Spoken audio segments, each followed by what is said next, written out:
Yeah, I'm going to hell.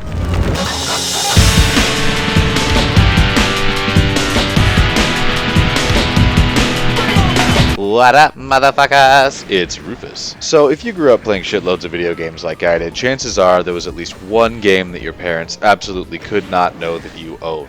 A game that, regardless of how well designed or fun to play it was just so over the top violent that you know Ma and Pa would never approve. For most kids, this was probably Doom, or maybe Mortal Kombat, or Grand Theft Auto, shit like that. Now, my parents were a little different. They weren't quite as uptight. Hell, they gave me a copy of Quake when I was like 10. They seem to have this strange idea that if you actually took the fucking time to raise your kids right, and teach them right from wrong yourself, they wouldn't be stuck basing their entire concept of morality off a bunch of moving pixels on a fucking screen, but obviously that's just crazy talk. The point being, the game that I had to keep stashed away in the back of my sock drawer and sneak out in the middle of the night to play was kind of a doozy. Postal.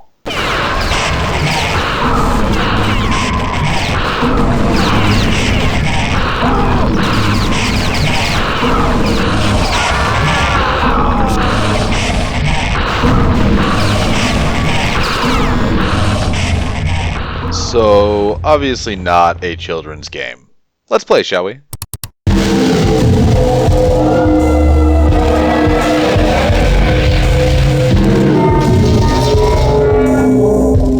Ooh, creepy.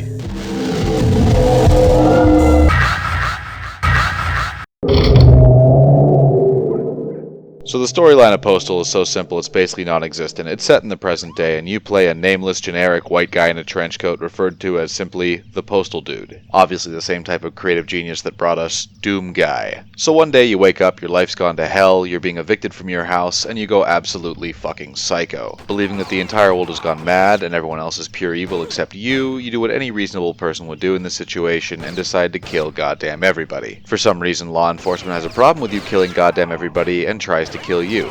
And that's it. That is the entire plot of this game. So you spend 17 levels, 21 if you have the expansion pack, blowing the living crap out of innocent civilians, cops, and military personnel, and trying not to get killed yourself. Postal's a third-person shooter, meaning you see the action and control your character from the outside, and depending on the level you either see it from a top-down or an isometric perspective. Isometric being a fancy word for above and to the side a little bit. The gameplay involved is super basic. There's no keys to find or puzzles to solve. You just need to kill a certain percentage of the hostiles in each level to get to the next one. Hostiles being cops, military guys, SWAT teams, etc. There are, of course, a ton of civilians running around you can also kill, but that doesn't actually accomplish anything. It's just kind of fun. Fortunately, the cops in this game have a nasty habit of leaving a ton of weapons, ammo, body armor, and health packs lying around everywhere, so they're really kind of helping you out with this whole mass murder thing. You get the usual array of action game weapons, machine gun, shotgun, rocket launcher, grenades, napalm, mines, all that fun stuff. Postal was released in 1997 for the PC and Mac and was the first ever game developed by Running with Scissors, an Arizona-based company whose other titles include a whole bunch of Postal sequels, expansion packs, and compilations, and literally nothing else. As one might expect with a game about mass murder, Postal caused a lot of controversy when it first came out, being banned in several countries, including Australia and Brazil, although they loved it in Japan, which is fucking hilarious. Hell, they even created their own exclusive version of the game which features Tokyo and Osaka as playable levels. The game also drew criticism from a number of public figures, most notably Senator Joe Lieberman from Connecticut, after which it faded pretty quickly from the public consciousness as just another controversy, but I think this game had some redeeming qualities that were overlooked. So let's get to the review. First off,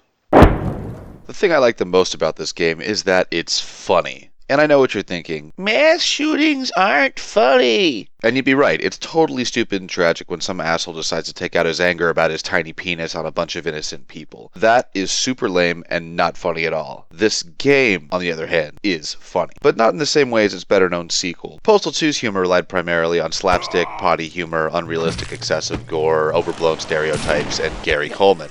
Bring it on! All of which are special in their own little way. The humor in the original Postal is more subtle, and it's definitely way darker. Like, Grandma is not gonna get it. And it comes across in the little things. Things your character says. Don't be a sissy. Things your victims say. Has anyone seen my ear? And even in the level design, I mean, at one point you find yourself shooting up a lawyer's convention at a nudist resort. Rich bastards. In another, you're running around what looks like a Walmart while the tacky music plays in the background. Sorry, no refunds, ma'am. There's even one where the game breaks the fourth wall and lets you mow down a group of violent video game protesters in front of the Running with Scissors building.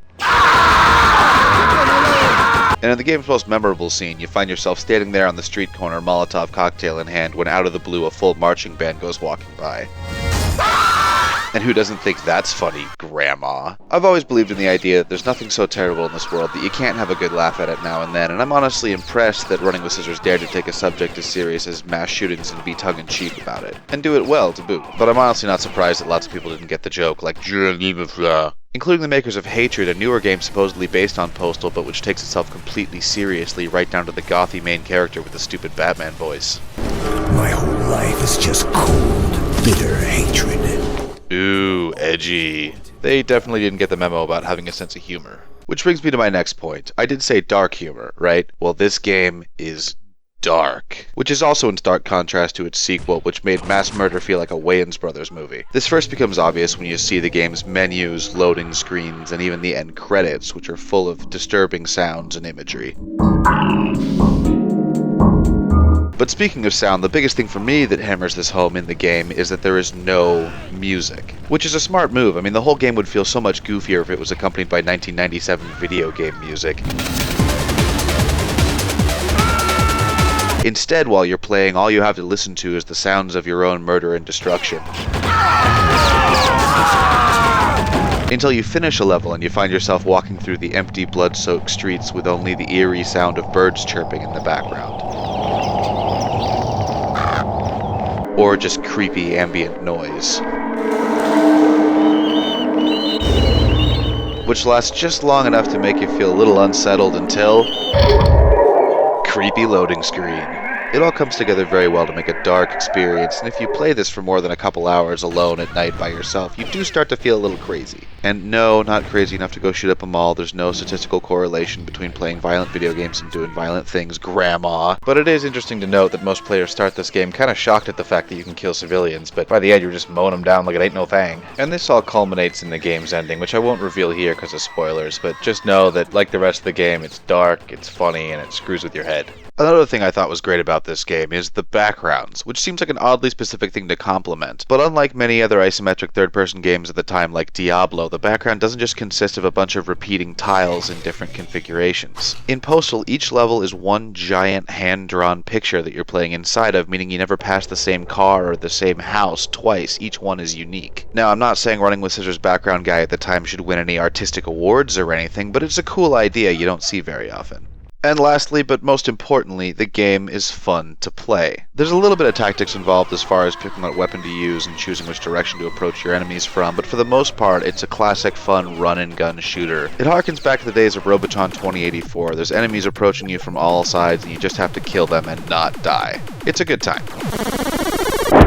Unfortunately, this also brings us to my biggest complaint about the game. The controls. Given the perspective you're playing the game from, you'd expect the controls to be directional. Press up to walk north, press down to walk south, press left to walk west, and so on. Unfortunately, I think the developers at Running with Scissors have been playing a lot of Doom when they were developing this game because they decided to give it first-person shooter controls. So press up to walk forward, press left to turn left, etc. It just doesn't translate well to this kind of game. They even included mouse control like a first-person shooter, which also doesn't work, because, for example, if you want to aim at a guy on the left side of the screen, you instinctively move your mouse left, which makes your character spin in circles. Fortunately, the developers recently released a patch which adds twin stick controls, similar to the aforementioned Robotron 2084 and every good top-down shooter that's come out since. Unfortunately, these controls don't translate really well to every weapon, and besides that, it's 20 years later. That might be a little late. So at the end of the day, the biggest hurdle to overcome in getting to enjoy this game is just getting your mind around the controls. It's also really short. I mean, even with the expansion pack, you could beat the thing in an afternoon pretty easily. I feel like they could have thrown in a few extra levels and maybe a couple of boss fights and made this a game that takes a weekend to beat, and I still would have been entertained all the way through.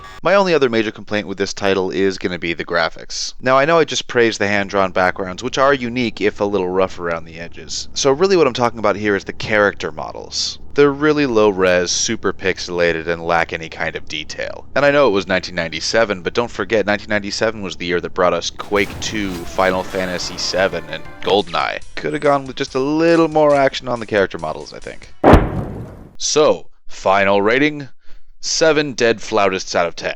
The game's provocative concepts, dark atmosphere, and underlying humor really managed to override the serious problems with the controls and the kind of sketchy graphics. It's still definitely worth checking out. Which brings us to our next question. How do I play Postal? The game was originally released for PC and Mac on CD-ROM, although I don't recommend trying to track down a copy of this because it was made for computers back in 1997, and trying to run it on a modern rig you'll run into a ton of issues, believe me. Miraculously, though, the original developers are still maintaining and updating this game to this day on Steam. So, if you have a Windows, Mac, or Linux computer, you can just go buy it on Steam for like $2, and that's the new version, so it has patches like widescreen support and the twin-stick controls I mentioned. There's even a version out now for Android, which I haven't checked out, but people seem to enjoy it. All of these current versions include all the levels from the original game, as well as the special delivery expansion pack. They don't include those two weird Japan exclusive levels that I mentioned, but you can just download those for free off the internet if you're curious. Console gamers, sorry, you're shit out of luck. It's only ever been a computer game, so you're just going to need to play it on your laptop.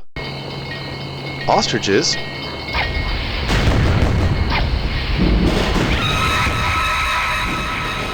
Why is that the only thing I feel guilty about? Till next time, take it easy, bitches.